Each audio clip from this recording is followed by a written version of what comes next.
दो प्रश्न सबसे पहले किया जाता है कि नाम क्या है और काम क्या करते हो। तो पहला परिचय में नाम के रूप में जब व्यक्ति पूछा तो बाबा ने कहा रामचरितमानस यही नाम है। और बोले इसका काम क्या है, तो बाबा मुस्कुरा कर बोले सुनत श्रवण पाइये विश्राम। इसका काम है, इसे यदि भाव के साथ श्रवण कर लिया जाए तो ये जो हमारा चंचल चपल मन है इसको विश्राम प्राप्त हो जाता, शांत हो जाता है। अच्छा, विश्राम है क्या? कहीं बैठ जाना विश्राम है? विश्राम किसे कहते हैं, बता सकते हैं कोई?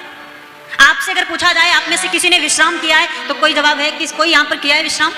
विश्राम का मतलब चलते चलते थक गए बैठ गए विश्राम, उसे कहते क्या? या रात्रि में दिन भर काम करने के बाद यहाँ वहाँ भाग दौड़ भरी जिंदगी है, काम तो बहुत है, करने के बाद छुटकारा लेकर रात्रि को थके हारे बिस्तर पर पड़े और सो गए, क्या उसे विश्राम कहते हैं? फिर विश्राम कहते किसे हैं? खेतों में काम करने के बाद वृक्ष के नीचे बैठ करके बड़े शीतल मंद सुगंधित वायु का आनंद लेते हुए बैठ गए आप, और विश्राम क्या उसे कहते हैं? विश्राम है क्या? बाबा ने कहा सुनत श्रवण पाइये विश्राम। ये विश्राम है क्या जो इसको सुनने पर प्राप्त होता है? मानो उसको सुन लीजिए, इस कथा को सुन लीजिए, राम जी के सुंदर गुण चरित्र सौंदर्य माधुर्य को सुनने मात्र से विश्राम प्राप्त हो जाता है। लेकिन विश्राम क्या है सबसे पहले तो ये जानना जरूरी, तब प्राप्त कर सकते हैं हम। जानकारी नहीं होगी तो हम जान ही नहीं पाएंगे कि विश्राम कर रहे हैं कि नहीं, विश्राम मिला कि नहीं, आनंद आया कि नहीं। तो विश्राम क्या है नहीं पता। हम जो सोते हैं ये विश्राम नहीं, आराम है।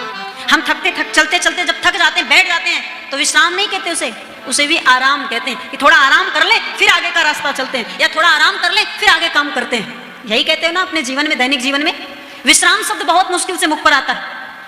विश्राम क्या है? काम करते करते थक कर बैठ जाना आराम कहा जाता है। जीवन के भागदौड़ को करते करते थक कर बैठ जाना आराम कहा जाता है। लेकिन विश्राम क्या है? इस थकते हुए जिंदगी में थके भी हो, काम भी कर रहे हो, आराम भी कर रहे हो, अपने जीवन में पारिवारिक दायित्वों का निर्वहन करते हुए, संबंधों की जिम्मेदारियों को निभाते हुए भी भगवान के नाम का आश्रय लेकर गागा करके जो आनंद प्राप्त कर लेते हैं महाराज, उसको विश्राम कहा जाता है। वो विश्राम है ऐसा विश्राम जिसको पाने के बाद बस और कुछ याद ना रह जाए महाराज।